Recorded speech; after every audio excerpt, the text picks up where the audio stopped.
Hello everyone, welcome to this presentation on integrating Redux with smart contracts. In this lesson, we'll learn how to integrate Redux, a popular state management library, with smart contracts in a React application.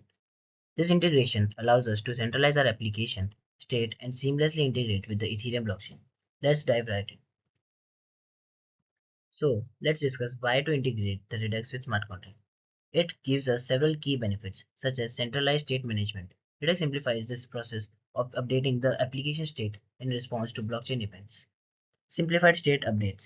Redux makes it easy to update the application state accordingly when smart when the blockchain events occur. Improved application structure. This integration leads to a more modular and maintainable code base, making it easier to manage and scale the DApp over time. Consistent data flow. By using Redux, the data flow in your application becomes predictable and consistent, which is crucial when dealing with the asynchronous blockchain interactions. Let's start by setting up the project. We will first create a React app using the command create React app. Then we will install the dependencies and then we will configure the project. Basically, set up Redux and connect to your Ethereum node and wallet provider. You can do this by using the code as shown. To set to set up the Redux store for your DApp, you'll need to import the necessary functions from the Redux library and create the store. In the example code which I'm going to show you now, the create store function is used to create the store and the apply middleware function is used to apply the Redux thunk middleware. Now let's see the code first. This code first imports the necessary functions to create the Redux store and apply middleware.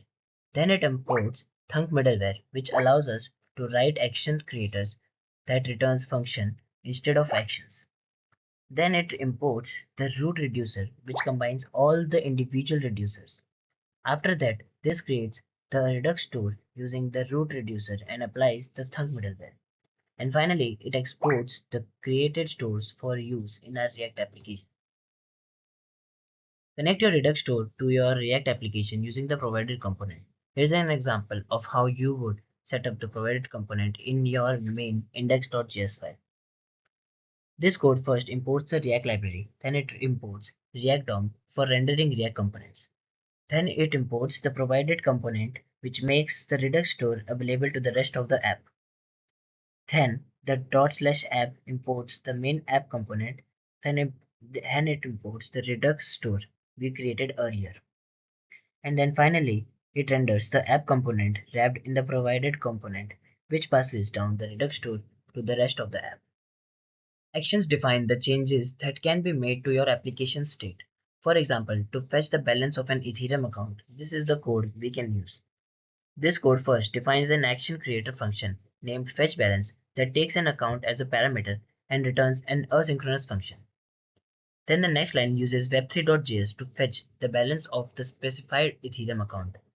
Then this dispatches an action to update the Redux store with the fetched balance. This action has type of setBalance and payload containing the balance. Reducers specify how the application state changes in response to actions. For instance, a reducer to handle the setBalance action is given in this code. This code first defines the initial state of the balance reducer with the balance of 0. Then it defines the balance reducer function that takes the current state and an action as parameters. It initializes the state with initial state if no state is provided. Then it finally checks the switch statement, which checks the action type. If the action type is setBalance, it returns a new state object with the updated balance. Otherwise, it returns the current state unchanged. For complex DApp, combine multiple reducers into a single root reducer. This helps a lot, and this code shows how it is done. This code first imports the combine reducer function from the Redux, and then it imports the balance reducer we created earlier. Then finally, it combines all the individual reducer into a single root reducer using the const root reducer equal to combine reducers function. In this case, we are combining just the balance reducer. Then finally, we export the root reducer for use in our Redux store. Initialize the Web3 instance and make it accessible throughout your application using this code. This code first imports a web3.js library which is used to interact with the Ethereum blockchain. Then const web3 equal to new web3 and the HTTP link. This initializes a web3 instance. It uses web3.givenProvider such as MetaMask if available, or falls back to local Ethereum node at HTTP localhost. Then finally, it exports the initialized Web3 instance for use in our application. Create an action creator to fetch data from the smart contracts using this sample code. This sample code first defines an action creator function named fetchContractData that takes a contract, method, and parameters as arguments and return a asynchronous function. Then the next line const data. This line uses web3.js to call a specified method on the smart contract with the given parameter and fetches the data. Then the last line dispatches an action to update the Redux store with the fetched contract data. This action has a type of set contract data and payload containing the data. Set up a listener for smart contracts events and dispatch actions to update the Redux tool. This can be done using this code. This code first defines an action creator function named list to events that takes a contract as an argument and returns a function. Then the main function here sets up an event listener for my event on the contract. If the event is received without error, it dispatches an action to update the Redux store with the new event data. The action has a type of new event and the payload containing the event data. To dispatch actions from your React components and update the Redux store, you can use the useDispatch hook provided by the React Redux library.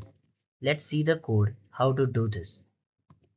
Let's go through an example where we dispatch an action to fetch the balance of an Ethereum account from the blockchain and update the Redux store with the balance. First of all, we import the React and use effect hook from the React library. Then we import the use dispatch from React Redux and fetch balance action creator from our actions file. Then inside the balance component, we call use dispatch to get the dispatch function. We use this use effect hook to dispatch the fetch division action whenever the account prop changes. The fetch balance action is responsible for fetching the account balance from the blockchain. The component return a div that displays the balance. By using use effect and use dispatch, we ensure that the balance is fetched and the Redux store is updated whenever the account prop changes, keeping our application state in sync with the user's Ethereum account.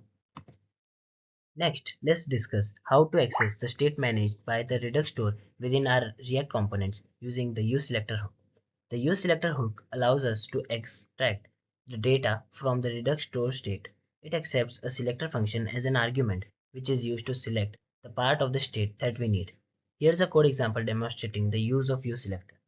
This code first imports useSelector hook from the React Redux. Then inside the balance component, we call useSelector with a selector function that retrieves the balance from the state.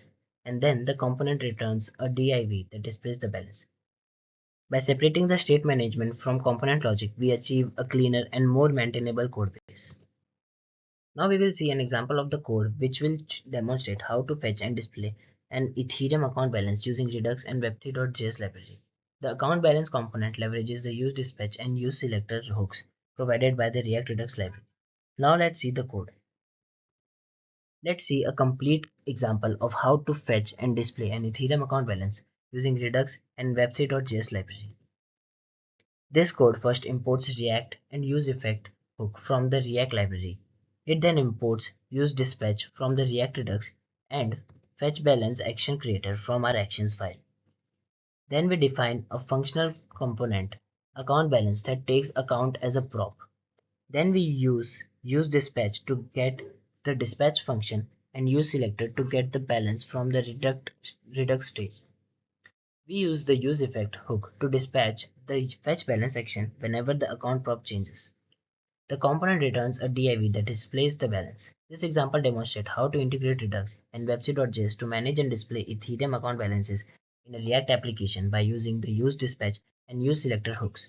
We ensure that our components remain clean and focused on rendering while state management is handled by Redux. Let's see how to update the application state in real time based on events emitted by Ethereum smart contracts. Ethereum smart contracts can emit events to communicate important state changes.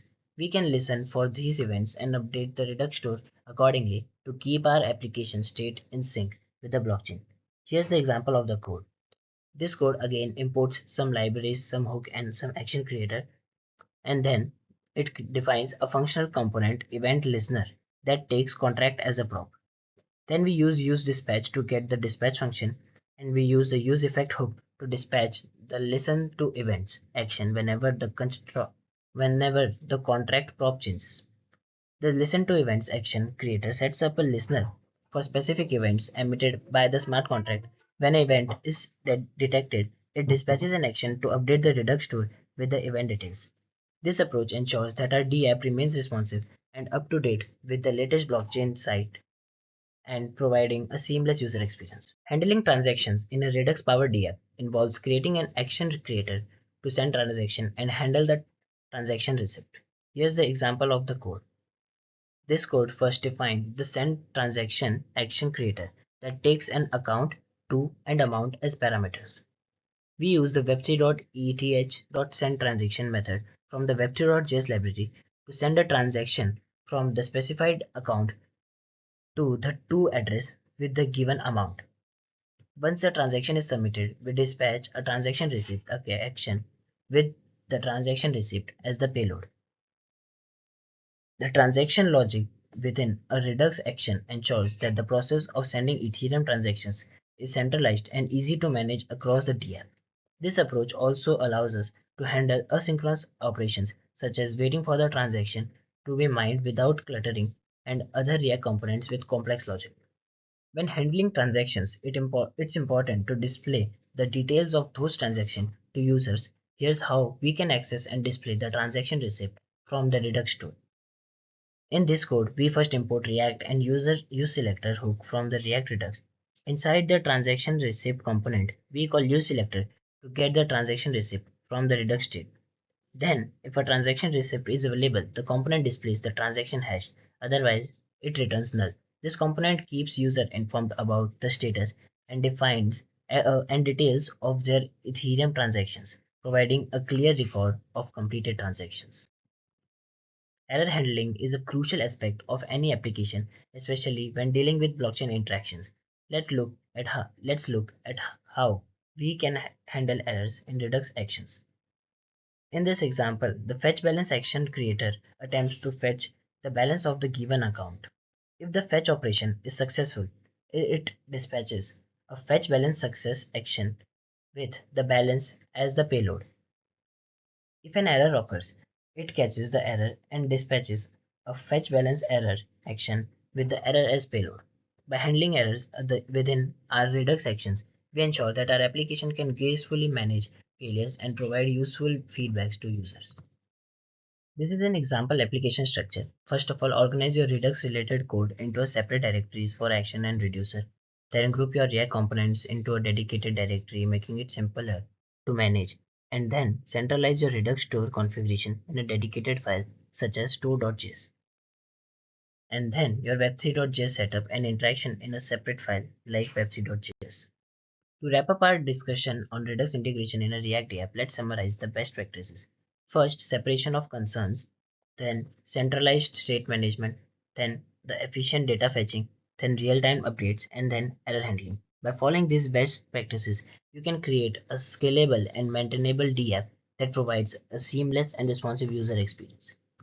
Thank you for joining this presentation. I hope you find it informative and helpful.